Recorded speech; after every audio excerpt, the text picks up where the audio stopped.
Hello everyone, अस्सलाम वालेकुम। कैसे हैं आप? उम्मीद है आप सब खैरियत से होंगे। आज हम स्टार्ट करेंगे यूनिट 5 या हम कहें चैप्टर नंबर 5। और जो चैप्टर नंबर 5 है वो वर्क, एनर्जी एंड पावर का है। ठीक है, तो चैप्टर नंबर 5 का जो पहला टॉपिक है वो वर्क डन है, work done by constant force. तो आज हम इस टॉपिक को डिस्कस करेंगे। मैं हूं आपके साथ शकील अहमद जरवार। हमारे यूट्यूब चैनल को सब्सक्राइब कीजिएगा, लाइक करें और अपने दोस्तों के साथ शेयर भी करें। तो इस लेक्चर को स्टार्ट करने से पहले मैं आउटलाइन बता दूं कि इस लेक्चर के अंदर हम इस टॉपिक के अंदर हम क्या क्या डिस्कस करेंगे। हम डिस्कस करेंगे जो डेफिनेशन है वर्क की, एक कॉन्सेप्चुअल डेफिनेशन और दूसरी मैथमेटिकली डेफिनेशन। ये क्या है, किस तरह से हम उसको डिफाइन करेंगे। फिर हम इस वर्क के डिफरेंट केसेस को डिस्कस करेंगे कि वर्क कहाँ पे पॉजिटिव, कहाँ पे नेगेटिव और कहाँ पे ज़ीरो होगा।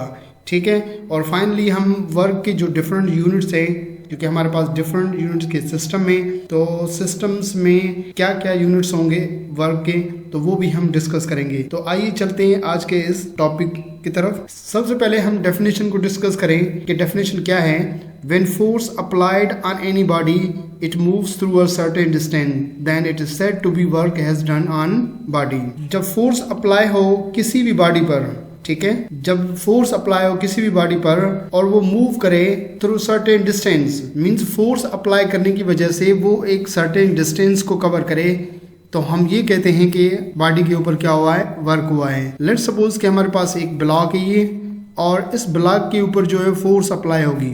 ठीक है, जब ब्लॉक के ऊपर फोर्स अप्लाई हो रही है और ये ब्लॉक अपनी इस पोजीशन से लेकर इस पोजीशन तक वो क्या करता है, मूव करता है, तो इसके बीच में जो उसने डिस्टेंस ट्रैवल किया है उस डिस्टेंस को हम एस से शो करते हैं। ठीक है, तो फोर्स अप्लाई होने की वजह से इस ऑब्जेक्ट ने जो डिस्टेंस ट्रैवल किया है फोर्स की डायरेक्शन में, तो हम कहते हैं कि इस बॉडी के ऊपर क्या हुआ है, वर्क हुआ है। तो वर्क का ताल्लुक किससे, एक फोर्स है और दूसरा क्या है, डिस्टेंस से।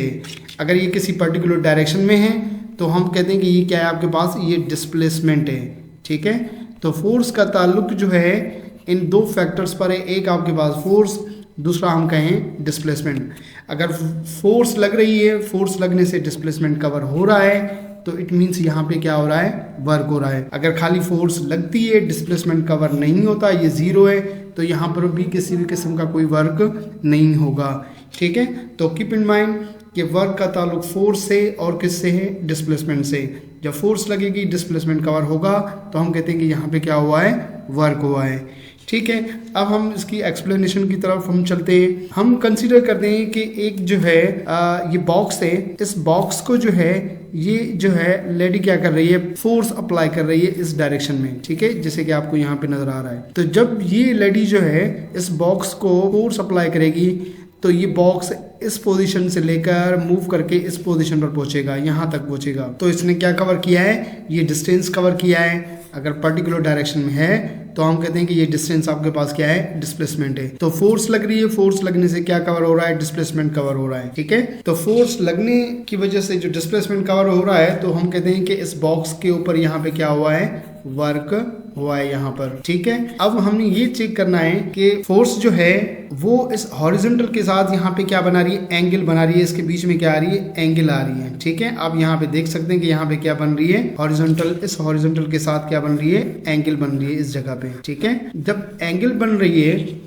तो किस कंपोनेंट की वजह से ये बॉक्स जो है इस फॉरवर्ड डायरेक्शन में क्या कर रहा है, मूव कर रहा है। तो फोर्स को हम क्या करेंगे, रिजोल्व करेंगे इसके कंपोनेंट्स में, क्योंकि फोर्स वेक्टर क्वांटिटी है, तो उसको हम क्या करेंगे, उसके कंपोनेंट्स में हमें रिजोल्व करना है। कैसे रिजोल्व करेंगे, देखें यहाँ पे हमने फोर्स को रिजोल्व किया और फोर्स के दो कंपोनेंट्स मिले। एक हमारे पास क्या है, एफ परपेंडिकुलर है, दूसरा कंपोनेंट एफ पैरेलल है। ये पैरेलल किसके है, ये मोशन के पैरेलल है। मोशन इस तरफ है, ठीक है, यहाँ हम कहते हैं कि डिस्प्लेसमेंट इस तरफ है, तो फोर्स की डायरेक्शन भी इसी तरफ है, तो हम कहते हैं कि ये एफ पैरेलल कंपोनेंट है। जो कि मोशन इस डायरेक्शन में है, तो ये वाला कंपोनेंट क्या हुआ, परपेंडिकुलर कंपोनेंट हुआ। ठीक है, अब आप यहाँ से आप देख सकें, आप नोट कर लें या आप ये आप चेक करें कि जो किस फोर्स के कंपोनेंट की वजह से ये बॉक्स जो है ये फॉरवर्ड डायरेक्शन में मूव करेगा।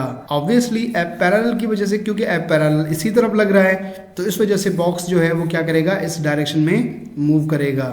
ठीक है, तो हम कहते हैं कि बॉक्स के ऊपर जो वर्क हुआ है वो वर्क किस फोर्स के कंपोनेंट की वजह से हुआ है, एफ पैरेलल की वजह से क्या हुआ है, वर्क हुआ है, जिसकी वजह से ये बॉक्स अपनी इस पोजीशन से मूव करके यहाँ पे पहुंचा है। ठीक है, क्योंकि एफ परपेंडिकुलर तो अपवर्ड डायरेक्शन में लग रहा है, बॉक्स ऊपर नहीं जा रहा, बॉक्स आगे की तरफ आ रहा है, फॉरवर्ड डायरेक्शन में जा रहा है। तो हम ये कहते हैं कि जो वर्क हुआ है वो वर्क एफ पैरेलल की वजह से यहाँ पे क्या हुआ है, बॉक्स पर वर्क हुआ है। तो हम इसको मैथमेटिकली हम कैसे लिखें, मैथमेटिकली हम लिखेंगे work is equal to F parallel, और ये आपके पास क्या है, जो डिस्टेंस कवर हो रहा है ये उसको रिप्रेजेंट कर रहा है एस। ठीक है, अब एफ पैरेलल किसके बराबर है, वो बराबर है एफ कॉस थीटा के। कैसे बराबर आया, क्योंकि ये एफ पैरेलल है, ठीक, और ये आपके पास एफ, और ये एफ परपेंडिकुलर है। ठीक, यहाँ पे एंगल बन रही है थीटा, ये बेस साइड है और ये हाइपोटेन्यूज है, तो बेस अपॉन हाइपोटेन्यूज जो है बराबर होता है कॉस थीटा के। तो बेस की जगह पर हमने एफ पैरेलल रखा, डिवाइड किया हाइपोटेन्यूज से, हाइपोटेन्यूज एफ बराबर हुआ कॉस थीटा के। तो ये एफ जाएगा इधर तो मल्टीप्लाई होगा, तो एफ पैरेलल किसके बराबर हो जाएगा, एफ कॉस थीटा के बराबर हो जाएगा। ठीक है, तो एफ पैरेलल किसके बराबर है, एफ कॉस थीटा के बराबर है। तो क्या करेंगे, इस एफ पैरेलल की जगह पर हमने क्या रखना है, एफ कॉस थीटा रखना है। तो कैसे रखेंगे, देखिए यहाँ पे, तो एफ पैरेलल की जगह पर मैंने क्या रखा, एफ कॉस थीटा हमने रखा, और ये एस आपके पास वही सेम। तो इसको हम यूं भी लिख सकते हैं, W is equal to F S cos theta. Work का मैग्नीट्यूड फाइंड आउट करने के लिए जो है हम जो फार्मूला यूज करते हैं, W is equal to F S cos theta. Cos theta यहाँ से हटाएंगे तो F और S के दरमियान में हम डॉट रखेंगे, तो हमारे पास वर्क किसके बराबर हो जाएगा, W is equal to F dot S. ठीक है, तो W बराबर किसके, एफ डॉट एस के बराबर है। अब आप यहाँ से मैथमेटिकली डेफिनेशन बना सकते हैं वर्क की। एक तो डेफिनेशन हमारे पास ये थी, हमने इसमें क्या बताया कि जब आपके पास फोर्स अप्लाई हो और फोर्स अप्लाई करने की वजह से बॉडी जो है वो कोई डिस्टेंस कवर करे, तो हम कहते हैं कि यहाँ पे क्या हुआ है, वर्क हुआ है। अब ये तो थी एक कॉन्सेप्ट, कहाँ से आता है ये उसको डिफाइन कर रहा है। मैथमेटिकली डेफिनेशन क्या है, जो फार्मूले के थ्रू हम वर्क को डिफाइन करें वो इस फार्मूले के थ्रू हम डिफाइन कर सकते हैं। अब देखिए ये बीच में साइन क्या है, ये डॉट है, तो ये डॉट क्या होगा, दो वेक्टर्स के दरमियान में डॉट है, तो ये हुआ डॉट प्रोडक्ट। जब दो वेक्टर्स के दरमियान में डॉट हो तो क्या कहलाएगा, डॉट प्रोडक्ट। तो डॉट प्रोडक्ट किसका प्रोडक्ट है, एक फोर्स का और दूसरा डिस्प्लेसमेंट का। तो जो dot product of force and displacement is called work. तो ये वर्क की मैथमेटिकली डेफिनेशन है। क्या डेफिनेशन है, the dot product of force and displacement is called work. तो आगे हम मैथमेटिकली डेफिनेशन हम ये बनाते हैं, the dot product of force and displacement is called work. जो फोर्स और डिस्प्लेसमेंट का डॉट प्रोडक्ट है उसे वर्क कहते हैं। तो फार्मूला हमारे पास ये है, और जब डॉट को दोबारा हम खत्म करें तो यहाँ पे कॉस थीटा देंगे, तो वर्क का मैग्नीट्यूड हमें कैसे मिलेगा, W is equal to F S cos theta. ठीक है, तो आई होप ये सब कॉन्सेप्ट समझ में आ गया होगा कि आपको वर्क किस तरह निकालना है, वर्क का ये फार्मूला किस तरह से आया, वो आपको कॉन्सेप्ट ये समझ में आ गया होगा। अब हम चेक करेंगे कि वर्क पॉजिटिव कहाँ है, नेगेटिव कहाँ है, जीरो कहाँ है। तो सबसे पहले केस पे चलते हैं, the positive work. Work positive तब होगा जब फोर्स और डिस्प्लेसमेंट आपस में क्या हो, पैरेलल हो। ठीक है, तो वहां पे वर्क मैक्सिमम हो जाएगा। तो कीप इन माइंड कहाँ पे जो है वर्क मैक्सिमम होगा, जहां पे फोर्स और डिस्प्लेसमेंट क्या हो, आपस में पैरेलल। पैरेलल कब होंगे, जब दोनों के दरमियान में फोर्स और डिस्प्लेसमेंट के दरमियान में एंगल जो है वो क्या है, हम कहते हैं कि एस, वो एंगल जो है वो 0 डिग्री हो, तब जाके पैरेलल होंगे। तो इस केस में वर्क मैक्सिमम होगा। जैसे कि यहाँ पे ये फोर्स इस डायरेक्शन में लग रही है, ठीक, और डिस्प्लेसमेंट जो है वो भी इसी डायरेक्शन में कवर हो रहा है। ऑब्जेक्ट इस पोजीशन से लेकर यहाँ तक ऑब्जेक्ट मूव करके आया है, लेकिन किस डायरेक्शन में, फोर्स की सेम डायरेक्शन में। तो यहाँ पे एंगल जो है वो आपके पास 0 डिग्री है फोर्स और डिस्प्लेसमेंट के दरमियान में। तो वर्क यहाँ पे इस बॉडी के ऊपर क्या होगा, मैक्सिमम होगा। तो हम यूं लिखें, W is equal to F S cos theta. Theta 0 है तो कॉस 0 बराबर होता है 1 के, और 1 जब एफ एस से मल्टीप्लाई होगा तो W is equal to F S. अब ये मैक्सिमम वर्क है। एग्जाम्पल क्या है, जैसे कि आप कार को पुश करते हैं, आप कार को पुश कर रहे हैं इस डायरेक्शन में, आप पुश कर रहे हैं, फोर्स लगा रहे हैं आगे की डायरेक्शन में, और कार कहाँ जा रही है, कार भी इसी सेम डायरेक्शन में डिस्प्लेसमेंट कवर कर रही है। तो आप क्या कर रहे हैं, मैक्सिमम वर्क कर रहे हैं। और ये वर्क किसके ऊपर हो रहा है, ये वर्क कार पर हो रहा है। ओके, तो इस केस में आपके पास एंगल 0 डिग्री होगी और वर्क जो है वो क्या होगा, मैक्सिमम होगा। ठीक है, नेगेटिव वर्क कहाँ है, जहां पर फोर्स और डिस्प्लेसमेंट एंटी पैरेलल हो to each other, then work done on a body will be negative. Anti parallel कैसे? जैसे कि अगर हम कहें कि फोर्स इस डायरेक्शन में एक्ट करें और डिस्प्लेसमेंट इस डायरेक्शन में कवर हो। अब ये कैसे पॉसिबल है? जी बिल्कुल पॉसिबल है। तो इस केस में एंगल हो जाएगी 180 डिग्री। कितनी होगी? 180 डिग्री। तो यहाँ पे वर्क जो है वो क्या रहेगा? नेगेटिव रहेगा, वर्क नेगेटिव होगा। ओके, तो कैसे होगा हम थोड़ा इसका एग्जांपल देखते हैं। अब ये ए टीम है लेट सपोज, और ये टीम बी है। अब हम कहते हैं कि ए टीम जीत रही है, ठीक है, ए टीम जो है वो जीत रही है, विन कर रही है। तो ए टीम जो है किस तरफ जाएगी? वो इस डायरेक्शन में जाएगी। बी टीम लूज कर रही है, हार रही है। बी टीम लूज कर रही है, लेकिन वो बी टीम किस तरफ जा रही है? वो बी टीम भी इसी तरफ जाएगी। लेकिन याद रखें बी टीम फोर्स किस तरफ लगा रही है? बी टीम फोर्स इस तरफ लगा रही है, लेकिन जा किस तरफ रही है? वो जा इस तरफ रही है। बात समझ आ रही है आपको? तो फोर्स इस डायरेक्शन में ये बी टीम लगा रही है, लेकिन वो लूज कर रही है तो वो इस तरफ जा रही है। तो यहाँ पे जो बी टीम वर्क कर रही है वो वर्क नेगेटिव कर रही है, क्योंकि फोर्स और डिस्प्लेसमेंट के दरमियान, डिस्टेंस के दरमियान 180 डिग्री है। तो इस वजह से ये बी टीम यहाँ पे नेगेटिव वर्क कर रही है, ठीक है। जब ए टीम की बात करें तो वो फोर्स इस तरफ लगा रही है और ये डिस्टेंस भी इसी तरफ कवर हो रहा है। तो ए टीम जो है ये क्या कर रही है? पॉजिटिव वर्क कर रही है। लेकिन बी टीम जो है, जो टग ऑफ वार गेम में जो लूजिंग पार्टी होती है, जो हार रही होती है, वो नेगेटिव वर्क करती है, और जो जीत रही होती है, जो विनिंग टीम होती है, वो पॉजिटिव वर्क करती है।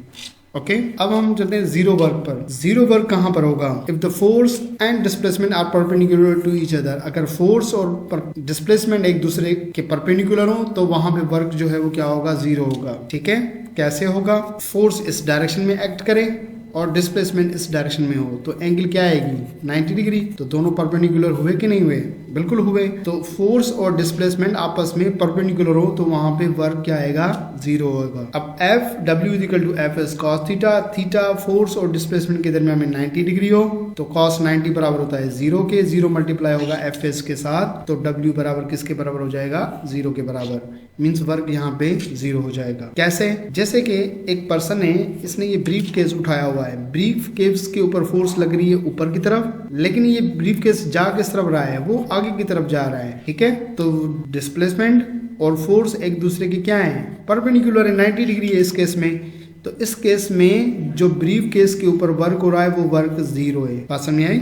ठीक। यहाँ पे एक और एग्जांपल डिस्कस कर लेंगे। चले, जो सेंटीमीटर फोर्स लगती है, ठीक है, एक पार्टिकल है, इस पार्टिकल के मूव कराने के लिए क्या लगती है? फोर्स लगती है, और पार्टिकल जो है वो क्या करेगा? सेंटर के अराउंड मूव करेगा। पार्टिकल की मोशन जो है उसकी डायरेक्शन ये है। जब इस पॉइंट पर पहुंचेगा पार्टिकल, तो पार्टिकल की मोशन की डायरेक्शन ये होगी। जब इस पॉइंट पर पार्टिकल पहुंचेगा तो मोशन की डायरेक्शन ये। जब इस पॉइंट पर पहुंचेगा तो पार्टिकल की मोशन की डायरेक्शन ये। अब पार्टिकल के ऊपर फोर्स लग रही है, इसको सर्किल में घुमाने के लिए उस फोर्स को कहते हैं सेंटीमीटर फोर्स, और वो लगती है सेंटर की तरफ, FC। अब आप देखें कि मोशन इस तरफ है और फोर्स इस तरफ है। तो मोशन इस तरफ, ठीक, और फोर्स सेंटर की तरफ, तो इन दोनों के दरमियान में एंगल क्या आई? 90 डिग्री आई।